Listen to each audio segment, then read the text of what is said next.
মাশাআল্লাহ, যশোরের মানুষের মধ্যে এরকম সভ্য, এত নম্র, কত সুন্দর পিনপতন নীরব। মাশাআল্লাহ, আলহামদুলিল্লাহ, মাশাআল্লাহ, মাশাআল্লাহ।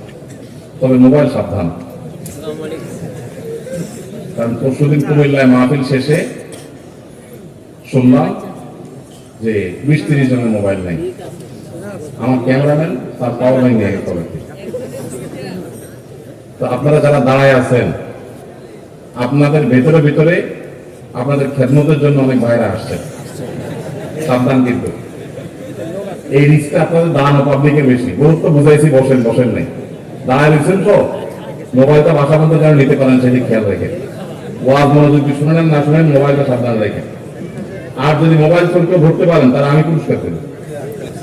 কারণ আমার কাছে মনে হচ্ছে প্ল্যান ওয়াইজ দিনী মাহফিলগুলোকে ধ্বংস করার জন্য এরকম একটা চক্র অ্যাক্টিভ হয়ে গেছে। বিশেষ করে যখন মাহফিল ছাড়া হবে, ঘুরাঘুরি করবে মানুষ, ওই টাইমে মোবাইলগুলো সব চুরি হবে। এই জন্য সবাই সাবধান থাকবেন ইনশাআল্লাহ। যদি কেউ চোর ধরতে পারেন, চোর থানায় সোপর্দ করবেন, আর জাহিদের সাথে যোগাযোগ করে আমার কাছ থেকে 1000 টাকা নগদ পুরস্কার নিয়ে যাবে। আবার ভালো মানুষ ধরে চোর বানায় না, সাবধান। মাশাআল্লাহ, আপনাদের আজকের মাহফিল শেষে শুনলাম যে মাহফিলে ইয়েতে থানায় জিডি করার হেডি পড়ে গেছে। সুযোগ সন্ধানীদেরকে আমরা সুযোগ দেবো না ইনশাআল্লাহ। জি ভাই, বিসমিল্লাহ। এরপরে প্রশ্ন, আমাদের এলাকার দাগি চোর আছে যাদের মাধ্যমে এলাকার মানুষ দীর্ঘদিন যাবৎ ক্ষতিগ্রস্ত হচ্ছে। সর্বনাশ, তাহলে মোবাইলের কথা তো আমি ঠিকই বলেছি।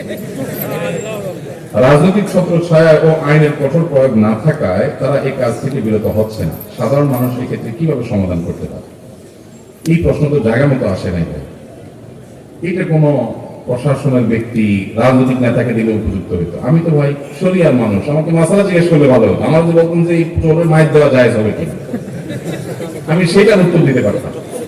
এখন কিভাবে আইন শৃঙ্খলার উন্নতি ঘটাবেন, এটা তো আমার সাবজেক্ট না ভাই। আমি এটা নিয়ে পড়াশোনা করি, আমার এক্সপার্টিসও নাই, তো আমি কিভাবে বলবো?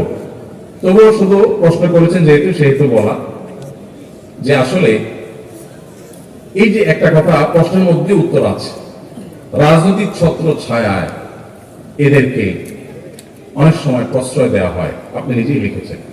তো আমাদের দেশে যারা চোর, ডাকাত, বাটপার, দুর্নীতিবাজ, টিনচোর, বংচোর, দেশের টাকা লুটপাটকারী, বিদেশে পাচারকারী, এই মানুষগুলোকে আমরা কম বেশি চিনি না? চিনি না? চিনি। যদি চিনি, তাহলে কোনোভাবে যাতে তারা এই অপকর্মগুলো করতে না পারে সেজন্য আমাদের দায়িত্বশীল আচরণ করা কর্তব্য না? কর্তব্য না? কিন্তু আমরা কর্তব্য আদায়ের সময় 500 টাকার নোট পাইলে বলে ভোট মারা দিন, ঠিক না? ঠিক।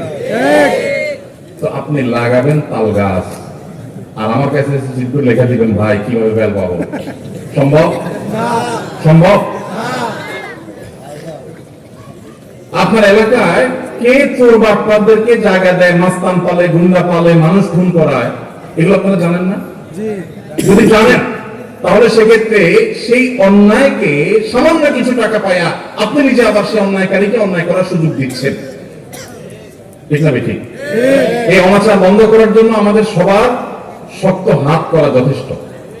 আমরা যদি শক্ত হই, আমরা যদি সবাই দায়িত্বশীল হই, আমরা যদি সবাই নিজে নীতিবান হই, তাহলে সমাজের চুরি, ডাকাতি, দুর্নীতি সব বন্ধ করা সম্ভব।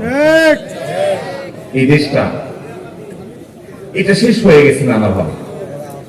আমরা নিজেরা অবশ্য প্রশ্ন দেওয়ার ক্ষেত্রে বা অন্যের কাছ থেকে আশা করার ক্ষেত্রে, এক্সপেক্ট করার ক্ষেত্রে আমরা 3 মাইল লম্বা এক্সপেকটেশন করি, নিজের বেলায় নাই। আমি কিছু উদাহরণ দিলে বুঝবেন।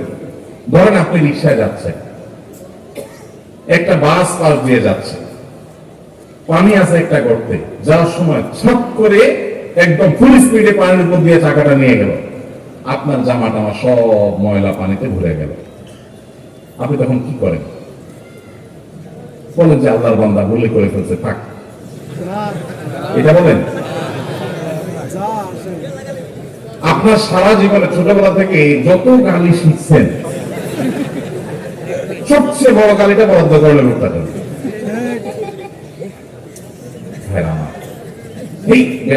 আর কি ভদ্র গালি হবে যদি বলেন, অন্তত বেয়াদব বলবেন।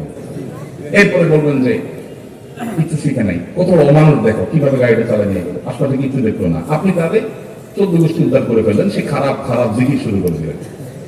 এবার আসেন, আপনি যখন ওই বাসের যাত্রী হন,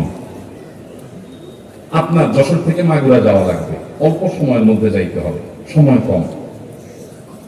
বাসওয়ালা এমন টানা টানছে, যাওয়ার কথা 1 ঘন্টা 50 মিনিটে পৌঁছায় দিচ্ছে। আপনি বাস থেকে নামার সময় ড্রাইভার সাহেবকে সাহস দিয়ে বলতেছেন, ভাই মাশাআল্লাহ মাশাআল্লাহ, আপনি একের ড্রাইভার ভাই। তাহলে বোঝা গেল আপনি নিজে যখন ফাঁসেন তখন ড্রাইভারের 14 গোষ্ঠী উদ্ধার করেন, আবার আপনি যখন বাসে উঠেন তখন ড্রাইভার যত জোরে চালায় বলেন যে বাবা মাশাআল্লাহ, এই লোকের 14 গোষ্ঠী বোধহয় কখনো বিমান চালাচ্ছে। এটা কি ভণ্ডামি না? ভণ্ডামি না? এটা কি বিচারিতা না? বিচারিতা না? আপনি যদি রাস্তায় উল্টা পাল্টা গাড়ি চালানোকে খারাপ মনে করেন তো আপনার নিজের বেলা আসলেও সেটা মনে করতে হবে। আমরা বেশিরভাগ মানুষ এসব বিষয়গুলোতে নিজের দায়িত্বটা আমরা বোঝার চেষ্টা করি না। এই জন্য আমরা যখন সবাই নীতিবান হব, নীতিবান মানুষদেরকে কদর করব, আর দুর্নীতি, অপশাসন, অন্যায় অনাচারের বিরুদ্ধে না বলার জন্য মেরুদণ্ড সোজা করে দাঁড়াতে হিম্মত করব, ইনশাআল্লাহ এমনিই সমাজ থেকে অন্যায় দূর হয়ে যাবে। আল্লাহ আমাদেরকে তৌফিক দান করুন। লাগাবেন বেল গাছ, আর আমার কাছে চিঠি লিখে বলবেন কিভাবে তার আশা করা যায়, সম্ভব না। আল্লাহ আমাদেরকে তৌফিক দান করুন।